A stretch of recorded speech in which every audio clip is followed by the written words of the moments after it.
Mesmo que você nunca tenha ouvido falar em diálogo interno, a verdade é que ele está presente a vida inteira.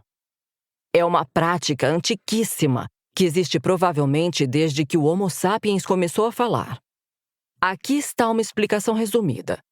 O diálogo interno é simplesmente aquilo que você diz a si mesma quando está falando com seus botões. É a sua voz interior, a sua conversa interna.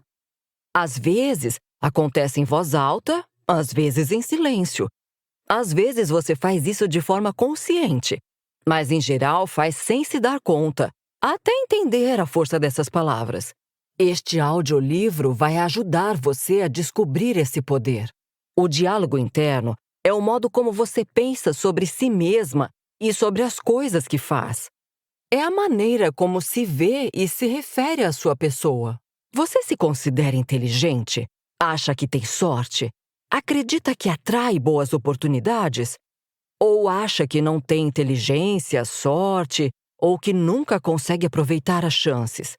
Tudo isso faz parte do seu diálogo interno. Como você pode perceber, essa conversa pode ser boa ou ruim, útil ou perigosa. Uma afirmação, uma declaração pronunciada como se fosse verdadeira, pode ser positiva ou negativa. Tudo o que dizemos ou pensamos sobre nós mesmas e nossa vida se torna nossa verdade. Ou seja, nosso subconsciente acredita no que dizemos, seja verdadeiro ou não. Portanto, vamos iniciar um processo no qual dizemos ao nosso subconsciente que a maneira como queremos ser é o modo como as coisas já são. A mente não julga, apenas segue instruções. Ela faz o que você diz. É um processo realmente simples, mas isso não quer dizer que seja fácil. A maioria das pessoas não está acostumada a ser legal consigo mesma. Se esse for o seu caso, isso vai mudar até o final deste audiolivro. Você vai se tornar sua melhor amiga. E quando o fizer, a magia vai entrar em cena e terá início a verdadeira transformação. A ideia de que as pessoas têm um diálogo interno se desenrolando na cabeça começou a ser estudada na década de 1920. Durante os anos 1970 e 1980, o conceito se popularizou à medida que as pessoas percebiam que poderiam modificar seu cérebro e seu comportamento ao mudar o que pensam e o que dizem sobre si mesmas. Como resultado, a técnica de falar consigo mesmo de forma consciente se tornou uma importante ferramenta de desenvolvimento pessoal. Ela também é muito usada no mundo dos esportes, onde é chamada de autofala.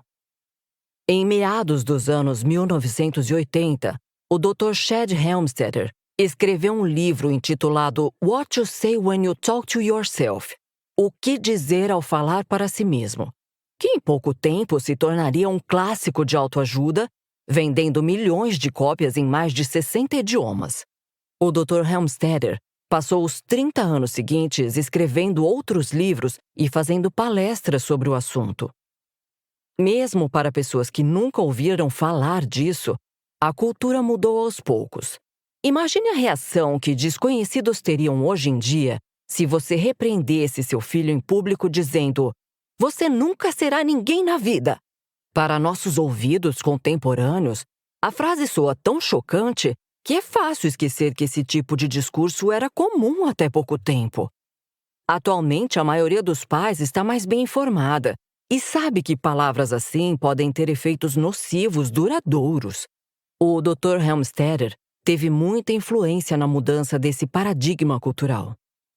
Confesso que eu nunca tinha ouvido falar do Dr. Helmstetter até conhecer seu filho, Greg, há 15 anos.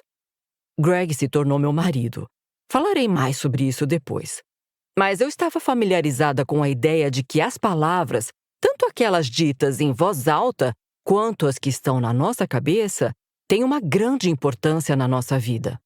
Na verdade, elas são tão importantes que deveríamos escolhê-las com mais cuidado.